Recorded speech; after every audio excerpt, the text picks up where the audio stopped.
اعوذ باللہ من الشیطان الرجیم بسم اللہ الرحمن الرحیم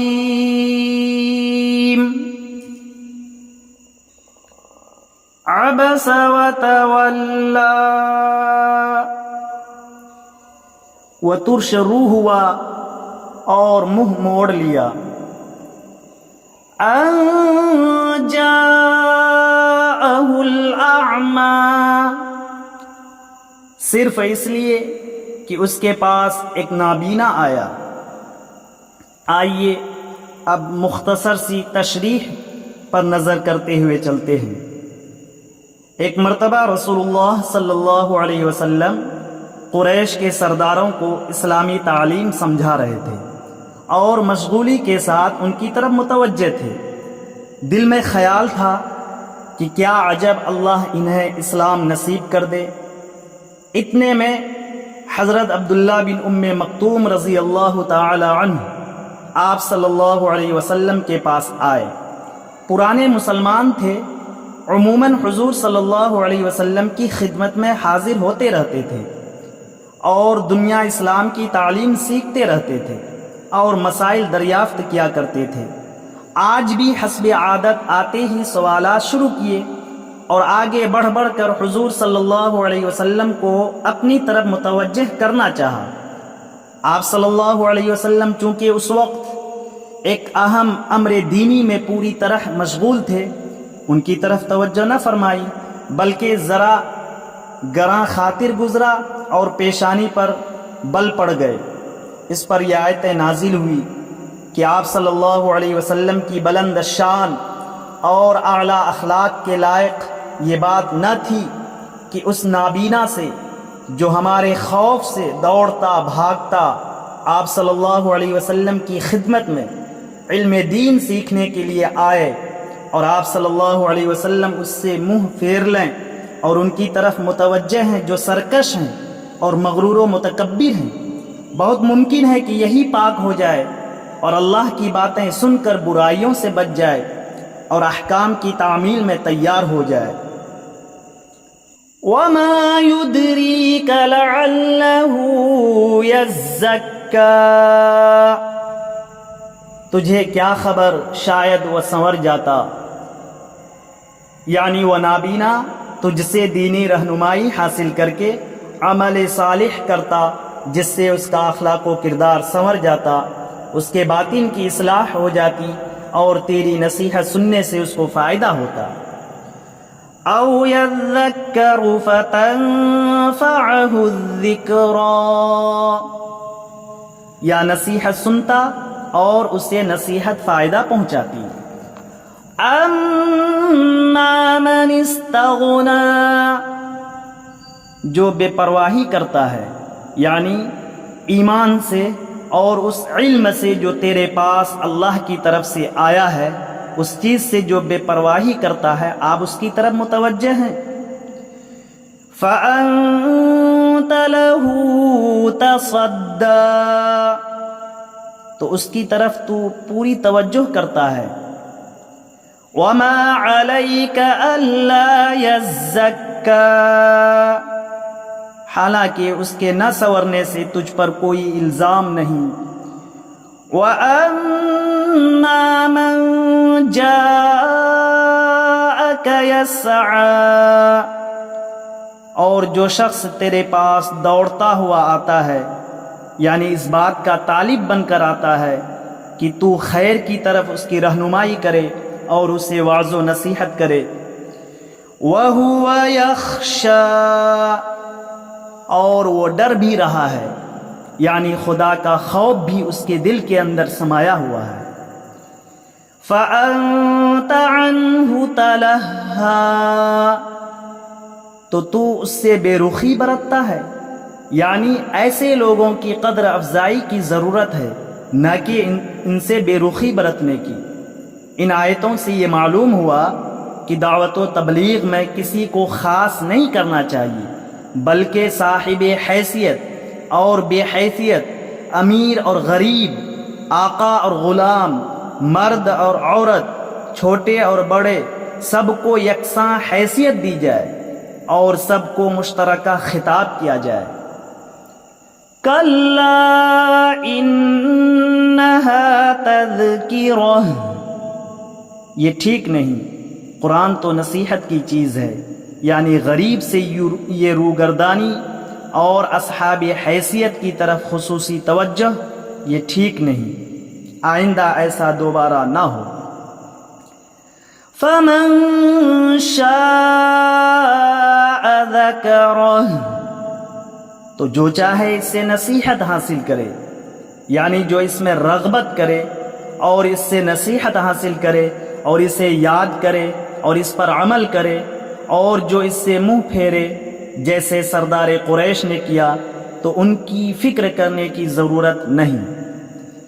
فی صحف مکرمہ، یہ تو پرعظمت آسمانی کتابوں میں سے ہے، یعنی یہ قرآن لوح محفوظ میں موجود ہے، کیونکہ وہیں سے یہ قرآن اترتا ہے کہ یہ صحیفے اللہ کے یہاں بڑے محترم ہیں۔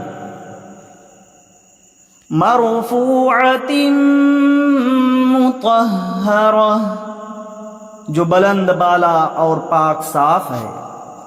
بِأَيْدِي سَفَرَہ، ایسے لکھنے والوں کے ہاتھوں میں ہے۔ کرام بررہ، جو بزرگ اور پاک باز ہیں، یعنی خلقت کے اعتبار سے وہ کریم یعنی شریف ہیں اور بزرگ ہیں، اور افعال کے اعتبار سے بھی وہ نیکوکار اور پاک باز ہیں۔ قتل الانسان ما اکفرہ، اللہ کی مار انسان پر کیسا ناشکرا ہے۔ من ای شیء خلقہ، اسے اللہ نے کس چیز سے پیدا کیا۔ من نطفۃ خلقہ فقدرہ، اسے اللہ نے ایک نطفے سے پیدا کیا پھر اندازے پر اس کو رکھا، یعنی جس کی پیدائش ایسے حقیر قطرہ آب سے ہوئی ہے، کیا اسے تکبر اور گھمنڈ زیب دیتا ہے؟ ثم السبیل یسرہ، پھر اس کے لیے راستہ آسان کیا، یعنی خیر اور شر کے راستے اس کے لیے واضح کر دیے۔ بعض لوگ کہتے ہیں کہ اس سے مراد ماں کے پیٹ سے نکلنے کا راستہ ہے۔ ثم اماتہ فاقبرہ، پھر اسے موت دی اور پھر قبر میں دفن کیا۔ ثم اذا شاء انشرہ، پھر جب چاہے گا اسے زندہ کر دے گا۔ کلا لما یقض ما امرہ، ہرگز نہیں، اب تک اللہ کے حکم کی بجا آوری نہیں کی، یعنی معاملہ اس طرح نہیں ہے جس طرح یہ کافر کہتا ہے۔ فَلْيَنظُرِ الْإِنسَانُ إِلَىٰ طَعَامِهِ، انسان کو چاہیے کہ وہ اپنے کھانے کو دیکھے کہ اللہ نے اسے کس طرح پیدا کیا جو اس کی زندگی کا سبب ہے، اور کس طرح اس کے لیے اسباب معاش مہیا کیے تاکہ وہ ان کے ذریعے سعادت اخروی حاصل کر سکے۔ انا صببنا الماء صبا، کہ ہم نے خوب پانی برسایا۔ ثم شققنا الارض شقا، پھر زمین کو اچھی طرح پھاڑا۔ فانبتنا فیہا حبا، پھر اس میں اناج اگائے۔ وعنبا وقضبا، اور انگور اور ترکاری۔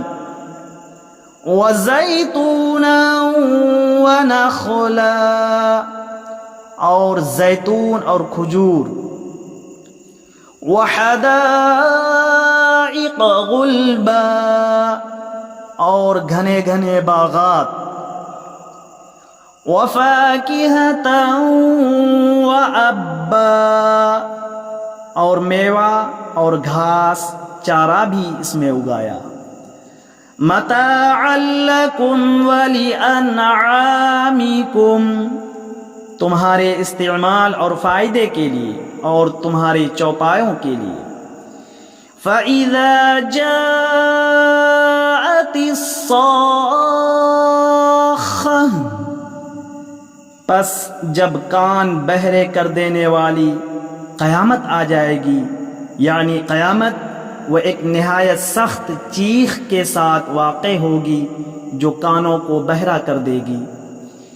یوم یفر المرء من اخیہ، اس دن آدمی اپنے بھائی سے بھاگے گا، وامہ وابیہ، اور اپنی ماں اور اپنے باپ سے بھاگے گا، وصاحبتہ وبنیہ، اور اپنی بیوی اور اپنی اولاد سے بھاگے گا۔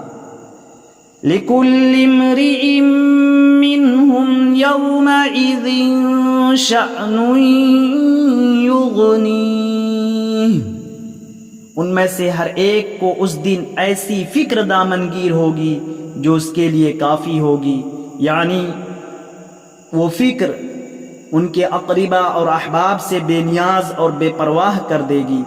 حدیث میں آتا ہے کہ نبی کریم صلی اللہ علیہ وسلم نے فرمایا کہ سب لوگ میدان محشر میں ننگے بدن، ننگے پیر، پیدل اور بغیر ختنے کیے ہوئے ہوں گے۔ وجوہ یومئذ مسفرہ، اس دن بہت سے چہرے روشن ہوں گے، ضاحکۃ مستبشرہ، جو ہنستے ہوئے اور حشاش بشاش ہوں گے۔ یہ اہل ایمان کے چہرے ہوں گے جنہیں ان کے اعمال نامے ان کے دائیں ہاتھ میں ملیں گے، جس سے انہیں اپنی اخروی سعادت اور کامیابی کا یقین ہو جائے گا، جس کی وجہ سے ان کے چہرے خوشی سے ٹمٹماتے رہے ہوں گے۔ وَوُجُوهٌ يَوْمَئِذٍ عَلَيْهَا غَبَرَةٌ، اور بہت سے چہرے اس دن غبار آلود ہوں گے۔ تَرْهَقُهَا قَتَرَةٌ، جن پر سیاہی چڑھی ہوئی ہوگی، یعنی ذلت اور عذاب سے ان کے چہرے غبار آلود، کدورت زدہ اور سیاہ ہوں گے۔ اولئک هم الکفرۃ الفجرہ، وہ یہی کافر بدکردار لوگ ہوں گے، یعنی اللہ کا، رسولوں کا اور قیامت کا انکار کرنے والے بھی یہ لوگ تھے، اور بدکردار، بد اطوار بھی یہ لوگ تھے۔